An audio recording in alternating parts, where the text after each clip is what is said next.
$78.75. You have nothing to lose, but everything to gain. 800-292-7875. The following program is a paid advertisement and does not necessarily represent the views, opinions, or endorsements of Signal Hill Media Partners, its affiliate stations, or its advertisers. Say what you want. Welcome to We're Just Sayin' with Senator Vickie Sawyer and co-host David Coble. Join them each week as they provide the latest updates on legislation affecting North Carolina, from breaking down key bills to answering your live call-in questions. Senator Sawyer and David engage in meaningful conversations on the issues that matter most to our state. No matter your political affiliation, We're Just Sayin' keeps you informed and involved in the efforts to make North Carolina a better place for everyone. Welcome to the conversation. Good morning, everyone. You are listening to We're Just Saying with Senator Vickie Sawyer and David. If you'd like to be part of the show, 704-873-9929. Happy Friday, good Senator Sawyer. Happy Friday, everybody. It's beautiful outside. The humidity is low. For now. Just for enough for us to go back to the office and it to be cold and rainy this weekend. I know, right? Now, did you enjoy your Memorial Day? Did you do anything fun for your Memorial Day? You know what? I did enjoy my Memorial Day. Nothing too much fun, but I am very excited. I don't know. Did something just happen, and if you saw me before the show, I was nervously on my phone. So my youngest daughter's bank account is attached to my bank account, because you got to be able to transfer the money, right? Yep. All my kids are linked on as well. Well, I get these notice alerts, and it says you got zero balance, and I'm like freaked out. I was like, oh my God, what's wrong? And it gets me every time. It's her account. So thankfully I do not have a zero balance now. Brady, you need to make sure that you take care of that. But yeah, so I was like sweating over here, like, oh my gosh, I got zero balance. Someone's hacked my accounts. And nope, it's just my college kid. Yeah, that's what. Spending it down again. And I remember when I was in college, I had a bank account, and I had this handy dandy $250 line of credit attached to it. Yeah. And so to me, that was just my money. I mean, in college and everything like that. So I'd move that money in, after after I burned through my intramural paycheck and everything like that. And so I was like, oh, I'll just move a little of this here, a little bit of that there. And then it was like, we're coming up on time on the payment. Well, how much is the payment? It's $52. Okay, I'm going to transfer $52 to the line of credit so that I can then pay it back to make the payment. And that was the college. Those are the games that we played. Ron, I don't know. Little does everyone know that David and I have been friends for a long time, but we actually both were at UNC Charlotte at the same time. I possibly was an intramural person too, but I think we just missed each other because I did and worked. I still have my intramural UNC Charlotte white jacket with my name in green embroidered above in the front with like cartoon characters on the back, right? Remember, not really cartoon, but they were kind of cartoonish or whatever. And we just missed each other by months. Yeah, because I did not. I still have my sweatshirt, my intramural sweatshirt with my name on it. I should find it, and you should find it, and we should take a Throwback Thursday picture with our intramural shirt from UNC Charlotte. We could do that. Then it's going to have to be much, much cooler in here than it normally is, because mine's a sweatshirt, and it gets a little hot in here with all this equipment. So maybe we could do something with my new asphyxiation, which is calci. So maybe we should put that. Is it calci? How do you say it? Calci? Anyway. Your new asphyxiation? That's right. It's a Vickieism. Oh, my God. Hey, I'm getting over the trauma of thinking I had $0 in my bank account. I'm like that. March 28th on the calendar has now been taken care of. On to March 29th. Your new asphyxiation. Oh, Lord. Oh, Lord. The joy. Vickie. So maybe we should put that as a bet on that app. It's betting the futures if you and I both will actually wear our intramural jackets. I think a better bet is whether or not I'd still fit into my sweatshirt. That's probably a better bet, is whether or not I can even fit in that thing anymore. It's like, was that fat guy in a little suit? Yeah, fat guy in a little coat. Fat guy in a little sweatshirt. Of course, too, to be fair, I wasn't. I mean, it's probably still an extra large. I got to think. In college, I wasn't tiny or anything like that. Yeah. So, I always had, what was it back when we were kids? I was husky. And that's part. I know. Said the little kid when you went to Sears and you went to the husky section or whatever. You'd have to walk by all the cool kids' clothes, and then you go back. I did too. I had to go back to the husky section. Husky. Gosh. But yeah. And sometimes the worst is like, because I have a little belly. I've been battling my weight my entire life, and I just gave in to the Chips Ahoy very young in age, and so sometimes the soft batch or the regular. Oh, the regular always with vitamin D milk. Always. The soft batch, I don't even understand them. The soft batch tasted different. They're okay, but they're not great. Yeah. I like the crunch. They'll do in a pinch. The crunch, yeah. You need the crunch that you can dip in the milk. That is the go-to. That is money, Chips Ahoy. So the other bad part was that as a girl of a certain size, and you're in Sears or Hammocks. Remember Hammocks? Oh, I remember Hammocks. You'd have to walk by all the cool kids' clothes, and if you're a girl of a certain size, then you had to go buy the boy jeans because the boy jeans actually fit you a little bit better. Yeah. And then after you were done at Sears or Hammocks, you headed down to Pick and Pay. Mm-hmm. That would then to get your get your zips. Your zips, yes, that's right. And if you were good while you were shopping, you may or may not get to go to Pizza Hut afterwards. Yes. Have you seen the research? I was just getting ready to say. Do you know that one that's on the list is actually in North Carolina, not too far from Charlotte? Where? Wadesboro. That's right on the way to the beach. It's been that way since it's never up. It didn't retro on purpose. It just never got updated. And so now, I hope you guys have seen this. That now there has been a licensee or franchisee. Now I'm even nervous to talk about after I asphyxiated. And so he actually went back and retrofitted the Pizza Hut to look like it was when you and I were growing up. Yeah, and he said they're opening in like 80 some of them are across the country. He already had done one, and the sales are through the roof. Like, people were driving 2 hours away to go to this retro. I would too. To go back and just like the stained glass lamps and the box video game and the salad bar or the lunch buffet pizza or whatever like that.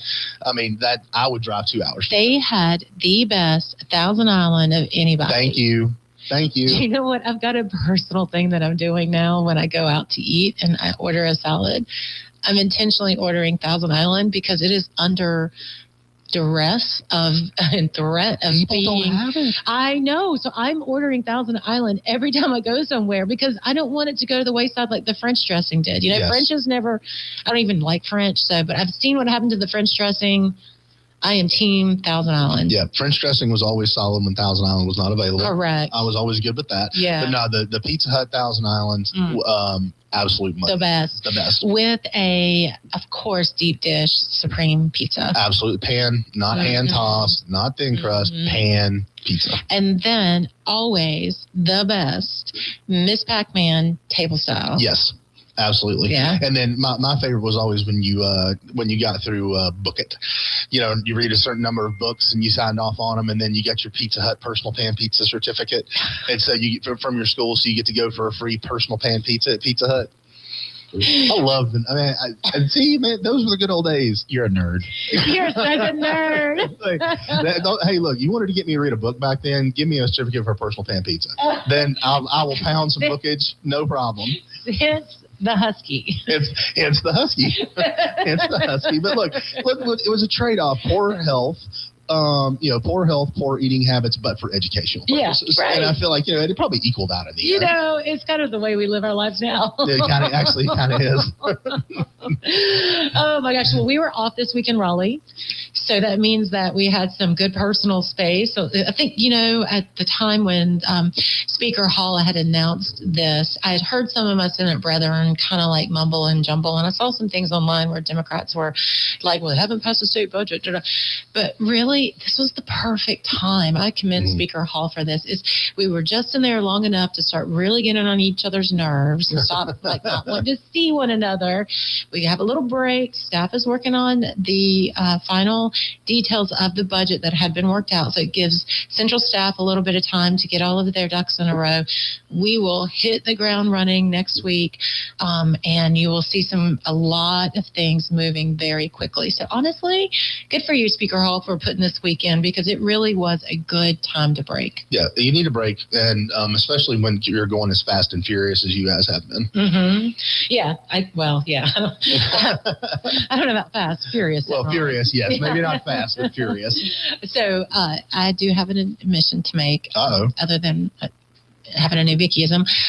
So today I was doing our show prep, and I got down really deep into a rabbit hole. Okay. I sent you the website. You did send me the website. I did not get a chance to go down the rabbit hole. Why not? Well, it just didn't. It's gold, Jerry. It's gold. I mean, you sent it to me while I was driving, I think. Oh, well then, okay. Yeah, you can't do that. So there's this website, and I would love, if you are a political insider nerd, whatever it is, check it out. It's like Lapel Intel, LAPELINTEL.com. It is like... Forever, I've always wondered, well, which lobbyist represents this company? And then you'd go to the Secretary of State's website, and then you would look to see who it was, and then you would have to map it. And it was all of this, like, at one point when I first got to be the DOT chair, I literally made, like, the old school, like, TV detective murder board with the red strings. Oh, my word. I mean, it did have the red strings. It was a white erase board, but I would put the lobbyists on the board, and then I would track which company that they represented, and then who was there, and then the money. I mean, I did like this whole thing. I got way too down deep into that hole, but it was like, you really do need to know who's approaching you, for what reason, who are they have invested in the past, what have they gotten past, because you can really get caught off guard if you don't have those simple things kind of like laid out. And it changes all the time. You don't know, lobbyists register, deregister, pick up, don't, everything. So this website is incredible. So I just happened to get on it on Twitter, and I was looking through it, and I'm like, oh, that's who it is. It has it's kind of like stock trades for lobbyists. It has like a ticker on top, and it tells you who's up, who's down, where's you going. And so I sent it to you this morning. I got really too deep. I want to try to bring some good information out of it for you, but I just was intellectually fed today. Well, I promise you, instead of doom scrolling later today or anything like that, I'll dive down the rabbit hole and see what I can see. Yeah, you will. Because I'm sure I'll find it interesting too. Yeah, it is. Because then, it's usually like these things are like closely held secrets, and only lobbyists really truly know, like they were the ones who tracked who's got what's going, all of these things. And then you'd find out like sometimes after the fact, or you try to figure it out before. And it was just, it's information is power, right? And this website is great power. It is really well done. So yeah, I got pretty well deep into it. Now, is it going to be able to help you kind of vet your futures market stuff? Yeah, so that's another thing. Well, you know what? So, since I did terribly at sports betting, I figured I would do a little bit better on the same platform-ish, but for politics. Okay. So you too now, instead of voting whether the Canes are going to win tonight or not, you can vote on politics. And I love it. And was it Kalshi? So I decided that with this website and that thing, I'm going to be a gazillionaire. I'm totally going to I have no doubt about it. Be a gazillion million because your deep penetrating insights into politics and where it's going and how things are trending politically you could call it insider knowledge, but it's not. It's just, it's gleaned and it's intuitive in you now.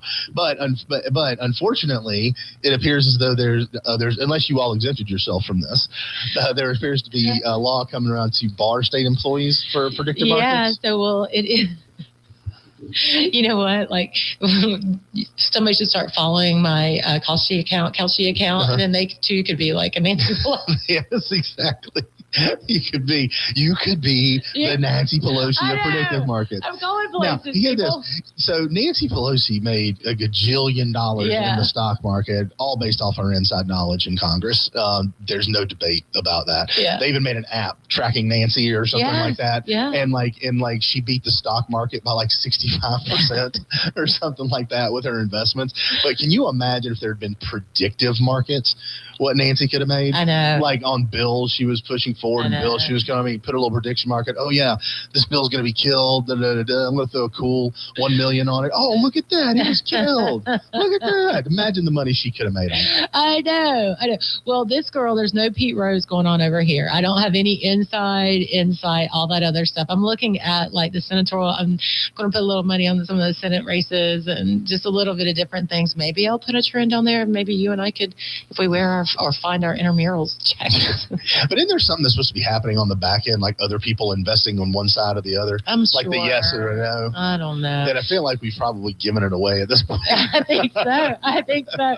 Well, so Governor Sayin, though, realizing that there could be a conflict of interest, Governor Sayin followed other states' leads and signed an executive order requiring that folks who work for the state government not be able to invest based on insider trading into these predictive future markets. So if you're a state employee, you're just going to have to stick with your 3% raise that you're getting. Yeah. Well, but does it bar them from doing any at all, or just as it relates to state government? Let's see. So it looks like he's quoted as saying it's a natural extension of North Carolina State Ethics Act, which prohibits public servants and legislative employees from using or disclosing non-public information gained through their official responsibilities towards their own personal financial interests, end quote. So I guess I can't do I guess I'm out. I can't do it said legislative ethics. I'm out, I guess. Well, so the legislative branch is subject to the executive order? No, he's saying legislative employees. Legislative employees, yeah, okay. They definitely work for the state. Got it, but not you. Yeah, no, okay, my gazillionaire. Lawmakers would never put themselves under those things. That would never happen. It's like, what is it, I think it's something like Congress and the White House are exempt from the workplace laws they pass. Yeah. Or something like that. So, like, you can't sue them over carpal tunnel syndrome because they make you type all the time or anything like that. Yeah. Well, the U.S. Senate also has banned members and staff from betting in predictive markets. Well, so, honestly, that is it really should a good be that thing. way. I mean, that is, and the predictive markets right now, they're still so new. Yeah. And it is kind of it's similar to, I guess, what crypto was when it first came out. Wild kind of west, not a lot of regulation and things like that. Easily subject to manipulation. So I agree. I think that's probably a good thing. When I was prepping for this today, I thought, well, maybe you and I could jointly do some predictive bets on the radio. Okay. And then we'll come back and see if they win the next week. Okay. And so I'm not ready for that yet, but maybe there'll be a next week segment because I got $50 right now burning a hole in my app. Right now, something that you can bet on a U.S. election, who's going to win the Los Angeles mayor? Karen Bass, 60% yes. Spencer Pratt, 25% yes. So those are the odds. I'm not going to lie to you. I would probably throw $25 on Spencer Pratt. Yeah. Only because the level of attention he's getting in the money. See, the way that I follow support when it comes to things like this is, especially in a mayoral race, is money and their ability to raise money. Los Angeles has forever been a Democrat-run city, Democrat-run mayors. They do not elect Republicans. The key is how cuckoo can you be? It's similar to Asheville. You got to be really, really cuckoo far left and compete that way to get elected. And so, but the publicity around Spencer Pratt and the things that he is saying, I was saw an article the other day that he's raising a lot of, and one of the interesting things about it, he's not investing it in a bunch of advertising. He's investing it in poll watchers, and things like that, because apparently some shady stuff I'm sure happens out there. Like there's a video, there's a law that says you can't electioneer within, I think, 100 feet of a polling location or something. And like there's a video of Karen Bass like standing right next to a polling box, cheering all these people on who are putting their votes in the box or whatever. And it's like, it's just blatant, outright not right and illegal. But no, I think I'd take a flyer on Spencer Pratt on that. So let me do two other ones real quick. Maybe we'll do a bet on this one. The 2028 Democrat presidential nominee, and the choices are Gavin Newsom or AOC. Is other an option? No, this is just. But that's the whole thing about it. That's a potential lose-lose. Like, there's no way to win that. Because if it's neither of them, then you lose, right? All right. Well, then, so this is another one on the Republican side for our team. Rubio or Vance? That's tough. I know. That's tough. Should we put some money on it? Oh. Okay, we'll think about it. We got to think about that. Yeah. That's tough. Okay. That is going to be tough. Yeah. All right. Well, we'll start betting on some politics here live on the show, and we'll see on these kind of things. Yeah. See how we do. Yeah. We'll try to figure something out. I'm there for it. I'm You there are? for it. Yeah. Yeah. We got a little while before those become a thing. But it's Yeah. like, it'd be nice if there was like, weekly ones we could look at. Yeah. Like, it's like that, something that's supposed to happen next week or something like Well, that. I can tell you 100% what's not going to happen. What's that? House Bill 1232 Which is? is the bill that inflammatory social media influencers against Republicans is spewing all over the internet because yet again, in Representative Kidwell's bless his heart moment, filed this very concerning piece of a bill that would criminalize basically around the pro-life legislation, but would have criminal penalties for the woman who was seeking an abortion if she should have an abortion. And it was really like one of the things that most Democrats say the Republicans are going to do to scare moderates to vote for Democrats.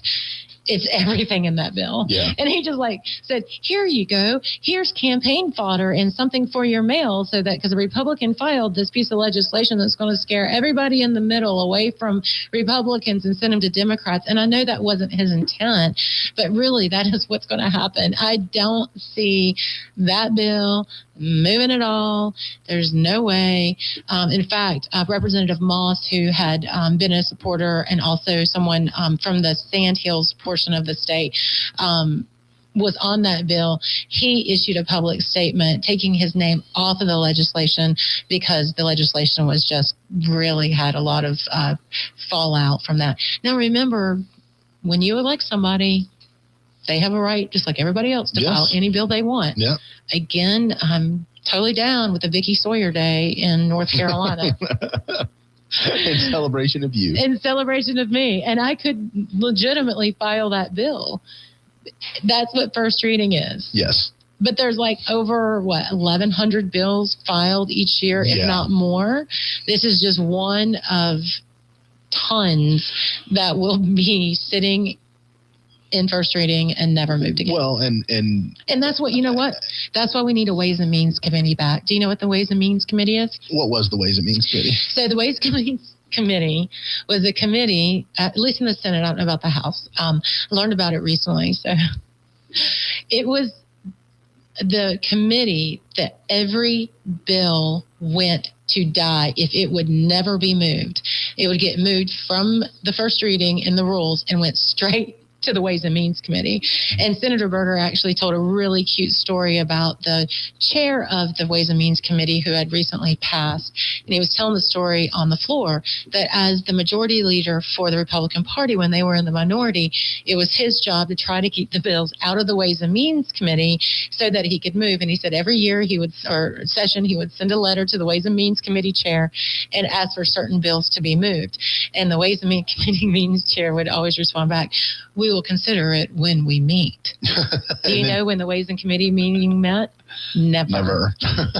No, that's funny. But that would be really cool for bills like this that have no chance of moving to get moved to this Ways and Means Committee meeting and saying, look, guys, it's dead. Yeah. It's dead. Yeah. This is not moving anywhere. This is one reason why I think we should reinstitute the Ways and Means Committee. Yeah. So then it would be a nice, signal to everybody that this was just a rogue bill that maybe someone had filed in good intention, but, it's really bad politically to file this type of bill. And I would have to think that, that bill that, when Representative Kidwell filed, I'm fairly certain he probably knew it was going nowhere. Yeah, for sure. I don't think in his mind he thought it was going to be something. Right. But, obviously it probably something he passionately believes in and everything he like really that. Does. And so he wanted to get it on record that he had done that. And then you go home to your constituents and say, I fought for this. Yeah. And, and everything like that. So I get it. But yeah, I mean, things like that, the good news is that generally I'd like to think that, and this is one of the things I've seen. I know it's a little bit of inside baseball, but I've seen less and less of the fixating on bills that are filed that are really, really kooky, only because I think even Democrats have a hard time, being able to convince people that this one outlier that filed a bill that nobody got behind and it went nowhere, that somehow this is indicative of the Republican Party, right? If you guys, if it ever made it to a vote on the floor, I don't know. If you got 15, all you got is 8 seconds on a mailer for someone to grab their attention in their mailbox on a political ad. I mean, when you say Republicans were going to, Republican supported, well, that's fair. Republican supported. Republican. Yeah, Republican supported this. I mean, and it's just political fodder. So I appreciate it. But, that's kind of speaks to, that kind of speaks to the thought of me instead of we. And I tried, hopefully, that we have more people who think of we. Like, we as a team need to support one another, file good, thoughtful legislation that doesn't end up, you know what I mean? Like, it's not that important to just be happy about yourself. Yes. Right? You should file good legislation that will. Exactly. Like, all of mine is. No, exactly. You're happy with yourself because you file it. You don't file it to feel happy about it. No, exactly. It's a very different thing. You're always happy with yourself.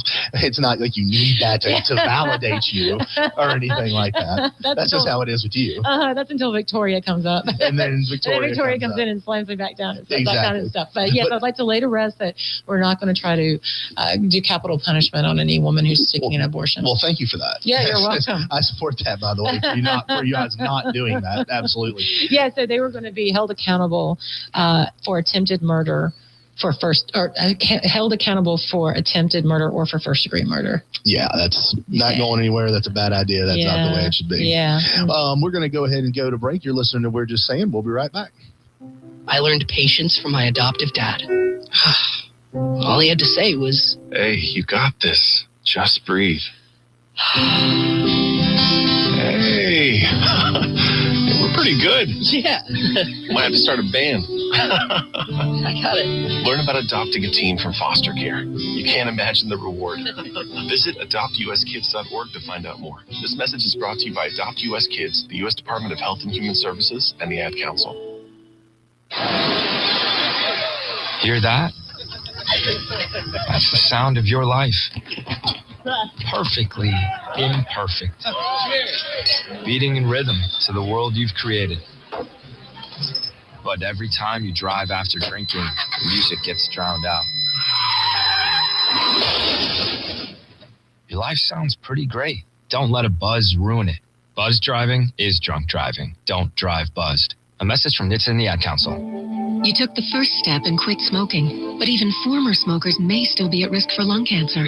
That's why SaveByTheScan.org wants you to know about a new low-dose CT scan that can detect lung cancer early. It takes only 60 seconds and could save your life. You took the first step, now take the next. Visit SaveByTheScan.org for a simple quiz to see if you're eligible and talk to your doctor about screening.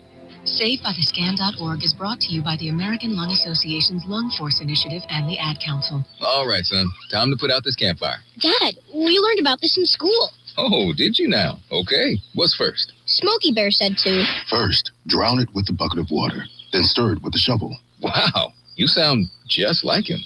Then he said. If it's still warm, then do it again. Where can I learn all this? It's all on SmokeyBear.com with other wildfire prevention tips. Because only you can prevent wildfires. Brought to you by the USDA Forest Service, your state forester, and the Ad Council.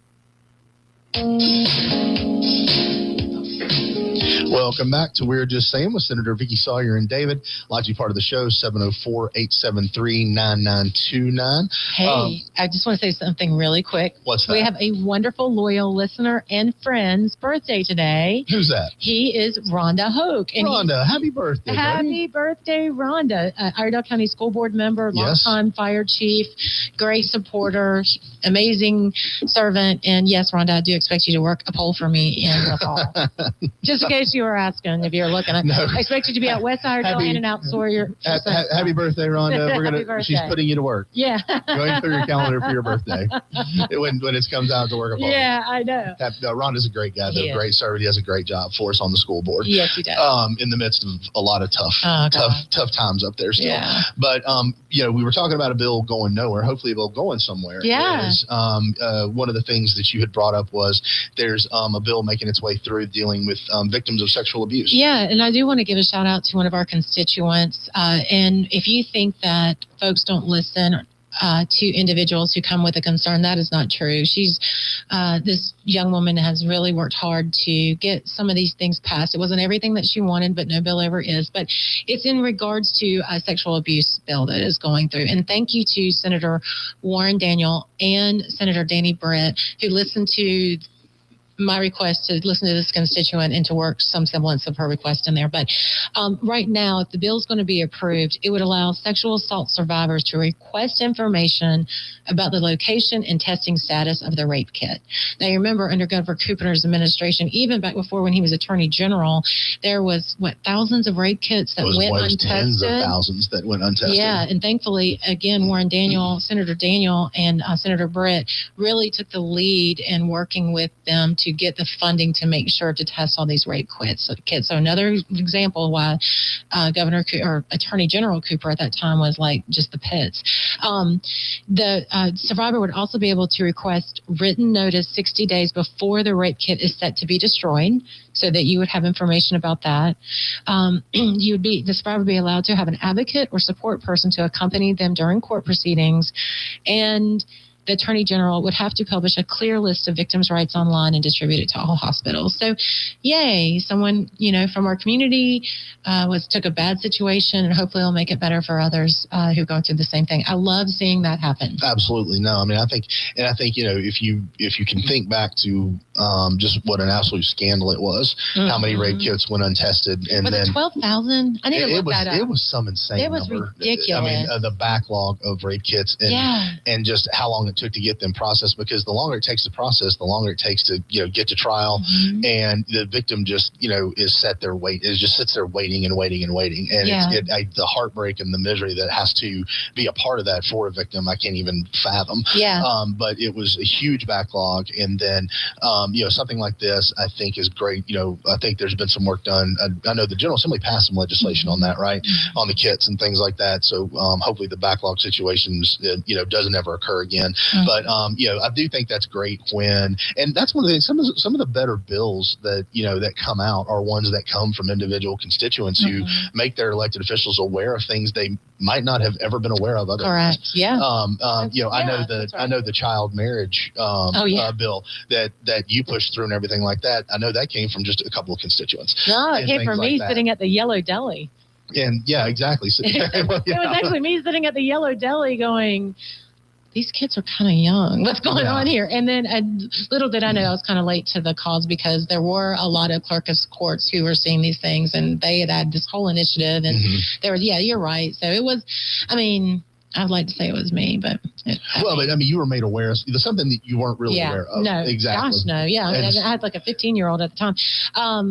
15 to 16,000 untested rape kits under Roy Cooper's administration as Attorney General. I knew it was a huge number, which was just completely ridiculous. That is horrible. That is horrible. But but in something else that we looked at too, and Ron, I'm going to ask you to kind of cue up that thing. North Carolina has been in the news lately. Our state auditor had pointed this out maybe a month or so ago, and actually hit Fox News. So I kind of wanted to do an intro on this, Ron, if you don't mind playing.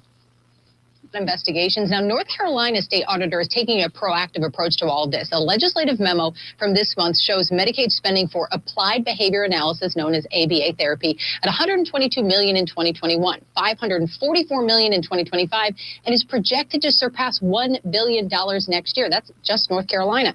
The report notes that the use of this therapy. Yeah, so I saw some memes about like a number that said 450,000% increase in behavioral therapy for folks who are diagnosed with autism. And immediately you go to like the Nick Shirley? All that stuff, like, oh my gosh, this has got to be waste, fraud, and abuse, and this is terrible. We just had this huge Medicaid fight because we're spending all this additional money, and this, is this where that's coming from, right? And so I was like, how could this be? And I actually went to a farm. It was the coolest thing in Huntersville. And forgive me for not remembering the name, but he's a constituent. His place is in Huntersville, which is not. So he has this huge farm that's all preschool for specifically kids with autism. And so they get to go and like plant their own food for the horses and the ducks and the pigs. They have cows. They have this great indoor play place, and they really are doing what I would assume therapy for that population right. So they have great success stories, beautiful new building. They're all doing these things outdoors. They actually, it's really cool. They set up this indoor like market with the things that they grow or not grow, like it's pretend, and the kids are doing, and it's really getting these kids like out in nature and having them great. So it was just really, really cool. So you're thinking like, I went from seeing that amazing example of how therapy for kids with autism is doing well to this statistic of like 450,000% increase in all these things. Like, what in the world is happening? But so one thing that I thought was interesting, that North Carolina, is 2.5% of kids are diagnosed with autism. So only 2.5. That's actually below the national average of 3.1. So we're right on track. So then again, like, what's this 450,000% number coming from? Interesting for me, and I guess I was there, I didn't really, I guess at the time, because I don't do a lot of healthcare stuff, there were no licensed board certified behavioral analysts. The BCBA is what they call them in North Carolina. So in 2023, there was none. And then we actually created that licensure in North Carolina. So ding, ding, ding, right there. If you didn't have a licensed profession in North Carolina that was doing that, then in 2023 it started. Well, then that makes sense, right? That you wouldn't have any Medicaid reimbursements for a license that didn't exist, right? When people want the shock value, they'll give like the number or the percentage, and depending on, and that may be a shock value, but if you go from 0 to 47,000, right? That's a 47,000% increase, and it's like, oh my God! And so it's sometimes that's designed to evoke, oh my gosh, it's out of control. But I will say I fully support Auditor Bullock looking into these things. What we don't want to do is become what states like Minnesota and California have come, where our legislative officials and those inside of state government just willfully let it happen, like they did in those states. They turn a blind eye to it. They don't want to do enforcement, and so it allows fraud to run rampant. And so, keeping an eye on those things, is what Auditor Bullock's job is. Yeah, and I totally support him looking at that. But the devil's always in the details, and context is king. And I know that there's been some different proposals to make sure that we're proactively curbing that shortfall. Some of the information that I got to read was, requiring a 10% minimum of the BCBA certified folks supervising what things are going on. Also, telehealth guidelines and things like that. And I think it's estimated that could save potentially, around $300 million in the costs associated with these things. But also not to miss the forest for the trees. There are a lot of kids that need this care. I hear a lot of people talking about, well, how is it that autism has jumped so much? And I don't know the cause, but I do know the fact that it is a real thing. My beautiful daughter Madeline, who she's a teaching assistant. That's right. She's a teaching assistant working with special needs kids, and autism is a spectrum. It goes from high functioning and nervous tics, OCD. Think Sheldon Cooper on Big Bang Theory, right? All the way to nonverbal, non-communicative, behavioral. She said it runs a spectrum. And so the ability for different therapies, the ability for outside resources, the public schools do not have them, but there are a lot of laws and mandates on schools in order to make sure they have the appropriate accommodations for these kids so they can still get a public education as it should be. But these outside facilities, outside licensed folks who deal with these things are essential for these kids. And so not to miss the forest for the trees. These are not just, this is not Minnesota. This is not California, where the hospice location was inside of an old gas service station, right, with nobody in it. This is real therapy that needs to be done, is really being set up to be done. And so it's good to have the oversight. It's good to put the safeguards in place to eliminate, bad actors at the end of the day who would steal from those kids who otherwise need those resources. So, but like you said, the context is the key here. Yeah, and so even the courts supported what you just said off the hip. Oh, well, completely off the hip. Completely off the hook. So yeah, there was the ABA therapy for children with autism is a rehabilitative service covered by the Medicaid Act and is not experimental. So absolutely, there is a court supported idea. And to the two things that you talked about earlier, one, this telehealth thing, I think a lot of abuse is coming from that. Mm-hmm. Thankfully, our healthcare chairs have really dove into this topic, and they put forth some good common sense solutions. But I think 47% of those providers are from out of state. Yeah. And can you really give a kid autism therapy over really substantive, putting a kid with autism in front of a computer to learn? That doesn't just seem like that's a good, I can see a weekly check-in telehealth kind of thing.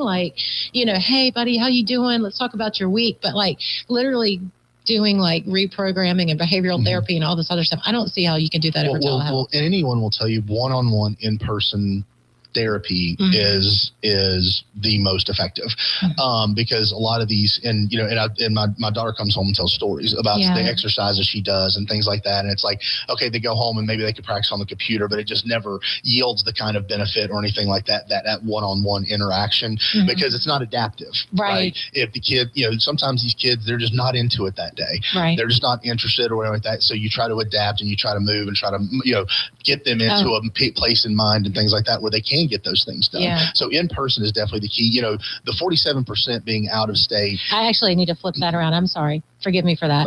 40%, 7% of North Carolina licensed BCBAs live outside. Oh, no, sorry about that. Out-of-state licensures drove 74% of the growth. Okay, forgive me. So I was right there. I was nervous that I was wrong on the, because I'm wrong on so many things when it comes to work. I don't think I can Vickie-ism a percentage. No. So sorry about that. Forgive me. I wanted to make sure I had that right. But yeah, you're right. 47% of the North Carolina licensed therapists live outside of North Carolina. So it seems like there are a lot of other states that already implement somewhere, guardrails about how much time these kids can be spending with out-of-state telehealth licensing. So that is one thing that they're putting in around guardrails. And the other one that you said, which was interesting to me, because they said that we really need to require some supervision over these therapists to make sure there's some check-ins and those kind of things. So that's something else that the healthcare chairs have dove into. Between those, with the supervision, is estimating about $310 million savings. With the telehealth guardrails, about $140 million savings. So it looks like there is an issue, and I'm glad for the state auditor to have, identified that. And it looks like our healthcare chairs are getting close to that. But I just don't want to have folks see that on Fox News and then equate that to everything is absolute, because I don't want the services to be hurt. Yes. Because these kids really do need these services, especially remember that farm I was talking about down in Huntersville. That is doing the Lord's work with these kids. Oh, absolutely. And it's one of those things where I think when you see numbers like that, or you see things on the news that maybe don't sensationalize it, but make it out to where it gives off the impression that things are far worse.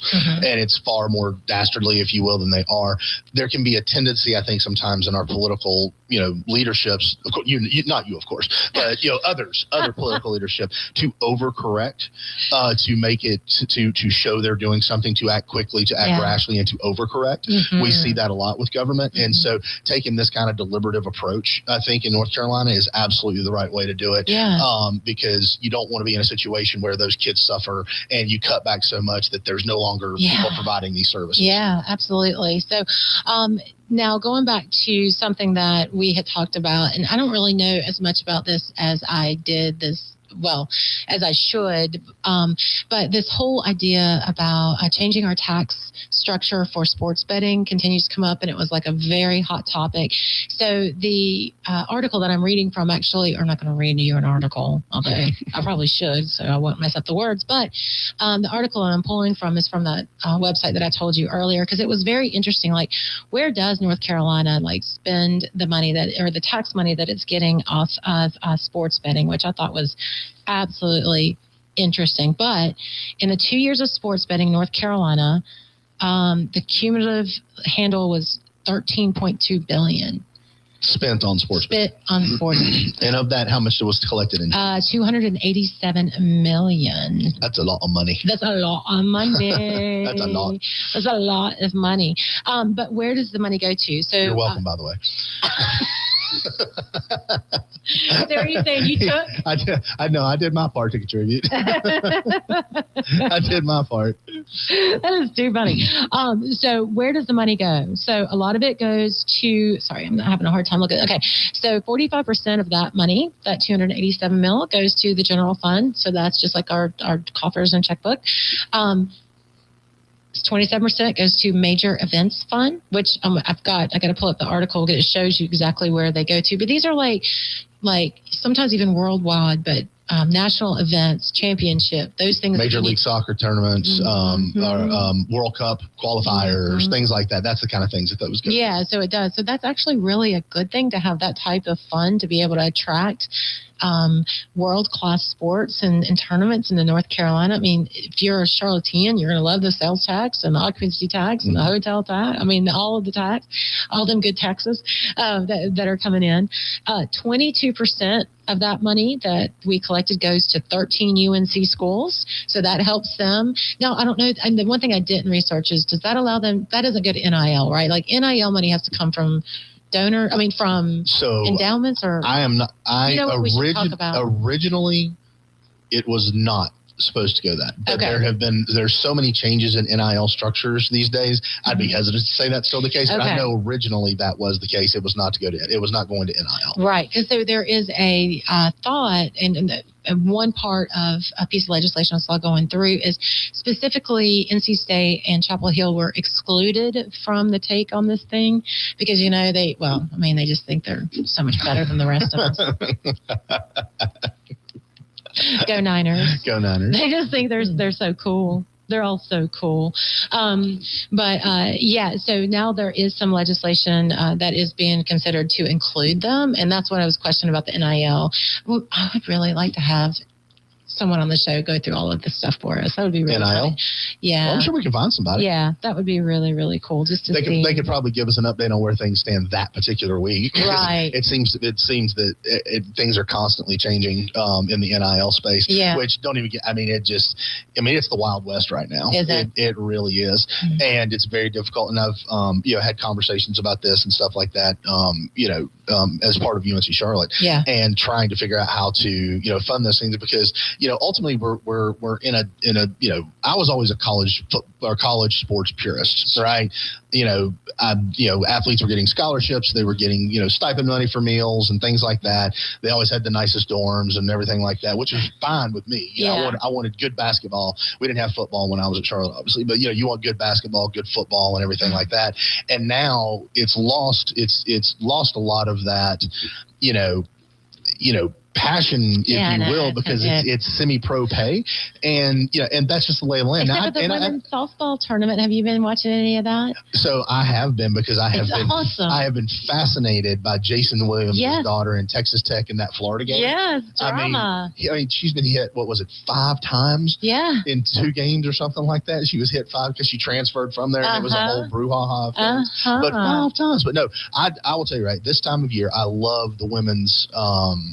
The women's fast pitch conference tournaments and World Series. Cool. I mean, it is really, really fun to watch. It is. It almost makes me think, I know they still have NIL for women's sports in college, but really the action around that is just so cool. It's like almost back to the real thing. See, women got it going on. Oh, hey, absolutely. Going back to the major fund thing, what these some of the money from sports betting does. The MLS All-Star Game got a $2 million grant. The NASCAR Cookout Clash in Winston-Salem in my beloved Bowman Gray, where my high school used to play football.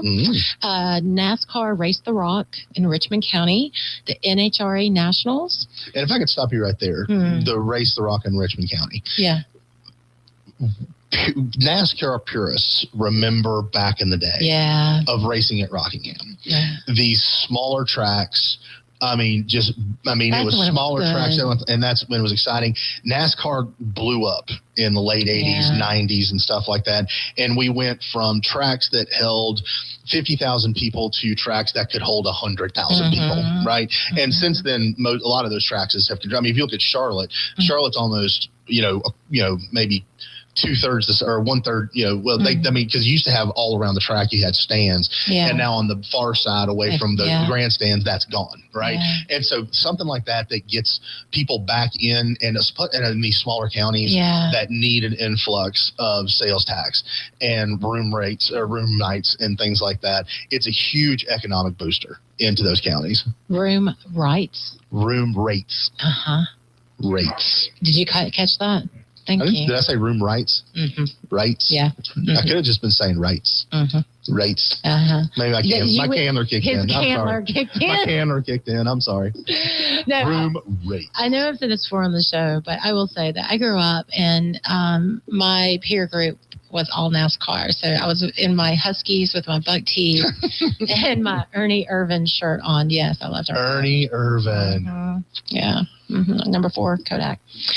And so I loved at that time racing because it was fun. It was almost like wrestling. There was the villain who was Dale. There was Swervin' Irvin, who was my favorite because he was always in the mess. Awesome Bill from Dawsonville. I know. Yeah, he was the first man to go fast, break the what was it, the 100-mile? No, what was it? He was the first man to break some record. I can't remember. Anyways, I was a Harry Gant guy. Skull Bandit. He was like the biggest cheater. Oh, Mr. October. Do you remember that? He was the biggest cheater. Yes. No, you're misremembering all that. No, in fact, I think NASCAR hired his crew chief to be one of their lead inspectors to catch cheating because they couldn't catch him. They couldn't stop him from cheating. I just think he was good at it. He was the one, if I remember, that would have additional fuel lines running inside all of his roll cages because he would be able to win races because just surprisingly, he would not have to make that final lap, that final pit stop. Why do you people hate innovation? I call that creative thinking and innovation. Okay, so obviously was a fan. Yes, I liked Harry Bandit because, and I'll never forget my first pinch of skull. Oh yeah, I mean it was. Actually, I remember. It was a rite. It was a rite of passage. You had to have a pinch of skull when I was growing up. I was in 4th grade, I think. I think I was about the same. It didn't work out well at all. Oh God! I mean, I still get nauseous thinking about it. It did not go well. My first dip was also the same day that. Did you ever used to play the pass out game? No. Where you would bend over and you would huff and breathe deep and in and out, and then your friend would come behind you and pull up, and maybe it's just what Trailer Park Kids did. We used to play the same day that I had my first. Played like all the time. You were asphyxiated on it? No, it was just I don't know. We didn't have cable, okay? We just. But anyways, so I liked racing. And I did not like Skull. And the pass out game was really bad because one kid went to the hospital. But other than that, I wish NASCAR would kind of go back to that because I want to see, if I could buy it on the floor, like a true stock car. I want to see a Mustang versus a Corvette. I want to see. Well, as Harry Hogg said, there's nothing stock about a stock car. I know. The car tomorrow, just every driver looks the same. It did get racing got very boring when the car tomorrow came in. Yeah. The restrictor plate racing back in the day and everything like that was fun. When the car tomorrow came in, it was like, ugh. Yeah, I want them to be able to truly get a car that is stock, but I mean, obviously the hottest of the stock car.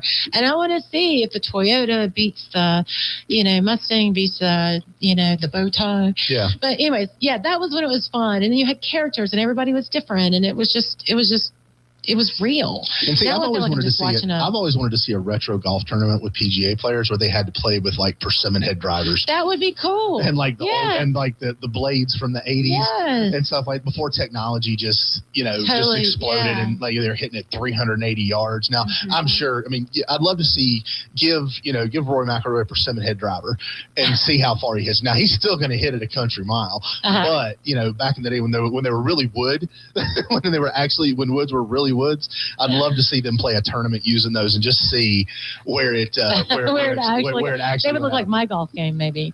It wouldn't be that bad. Oh God, it's bad. It wouldn't. It It's couldn't be really that bad. Moments of greatness. Yes. Keeps me coming back. So also this money also goes to a track in Asheville, the Biltmore Championship, PGA Tour, FedEx Cup fall event, soccer tournament, and World Cup soccer send off in Charlotte. So that money that you have been donating to the sports betting world is being used. Just want to do my part. I just want to be a blessing. Your part. I'm glad that you're doing your part. But it's interesting. What I did see is that, we really should be careful about, as appropriators, using and always making sure that this money is going to be there, because it looks like it really goes up and down. So March 2024, it was at 10%. Then in 25, it dipped to 5.57%, and then it came up in 26. So it seems like you can't be. This shouldn't be like we're going to always have it money, because you just never know that it's going to go up. And it ebbs and flows based off economic conditions, gas prices, things like that. And so that's why, I really feel like that a better system for this would be a tiered tax system based off of participation in, right? Like a tiered structure where the tax is X, but once revenues pass this or betting passes this to this to this, right? Yeah. And have it graduated as it goes up. That way you're not, if in a downtime or whatever like that, you're not taxing so much. Right. I think it'd be a graduated scale. I think would be better in a situation like that. Yeah. Well, that's our deep dive into sports betting and ABA therapy, and apparently my pitiful childhood. Huskies, pass-out games, a pinch of snuff, and Pizza Hut. And the Pizza Hut, I think, was the highlight of the show. I'm not going to lie. Got big plans this weekend? No. No? You're just going to relax, do nothing? Yeah, for sure. Why not? I mean, seriously, the weather's crappy. When's the rain supposed to come in? I don't know, but it's not going to be. It's going to be like the high of like 75 or something on Sunday, and cloudy, and then tomorrow. I don't know. Maybe I can get the weather whether they want to, but yeah, it's just not. It's not going to be. I mean, I haven't gotten in the pool yet. I mean, this has been a kind of a rough summer for me. We'll do it today. Today's supposed to be a good day for it. Yeah, well, that means I got to go back to the work at Sawyer Insurance. I mean, that's right. What weather are you looking at? Oh, is it not? What is it going to be? It's supposed to be 85 tomorrow and 76 on Sunday. But no rain. I mean, it's 76 15%, on Sunday. That is not boat weather, my friend. 15% on Saturday, but 1% on Sunday. All right. Well, you're looking at Apple weather. Apple weather's not good. I'm not. Yeah. My technology's lying. Why you got to make stuff up? I mean, golly. Well, if I didn't make something up, I would have to talk about. What you're trying to do is just got to get everybody to stay inside so that the traffic's not as bad for you to go cruising out somewhere. Oh, okay. Yeah, that's it. That's what you're trying to do. You're playing head games with our listeners. That way you can go out on the lake by yourself. There it is. She wants the lake to herself. Okay, that's right. Well, we want to thank everybody for joining us on We're Just Saying. Please stay safe this weekend. Take care. Say what you want. Thank you for tuning in to We're Just Saying with Senator Vickie Sawyer and co-host David Coble. We appreciate your time and input as we discuss the issues shaping North Carolina. Stay informed, stay engaged, and we look forward to having you join us again next week for more updates and insightful conversations. Take care and keep participating in the conversation.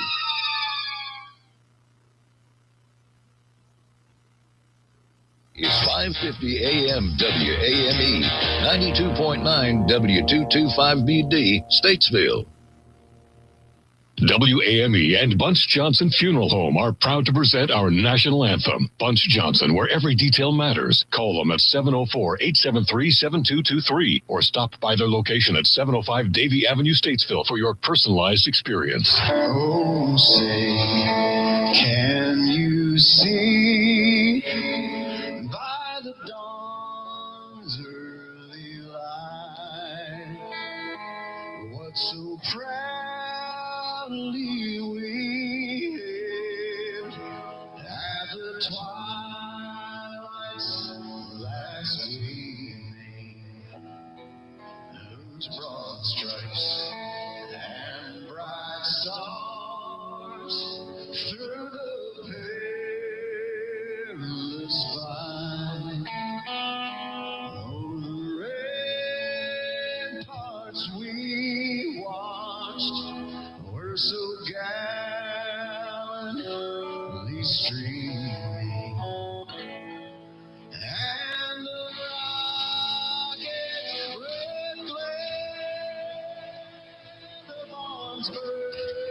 Gave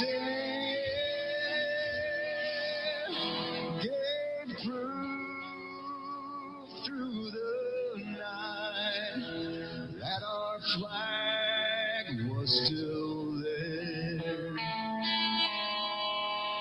Oh, say does that star-spangled banner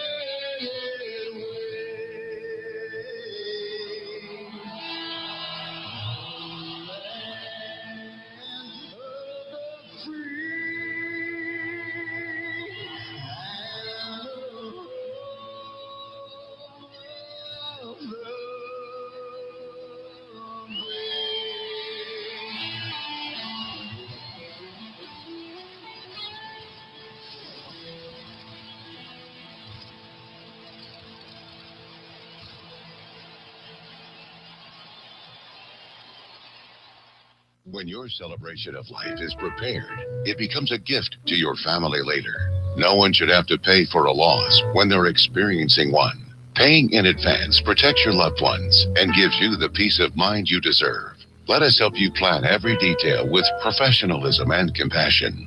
We're Bunch Johnson Funeral Home, 705 Davie Avenue, Statesville. Call us at 704-873-7223 to schedule an appointment. With SRN News, I'm Rich Thomason in Washington.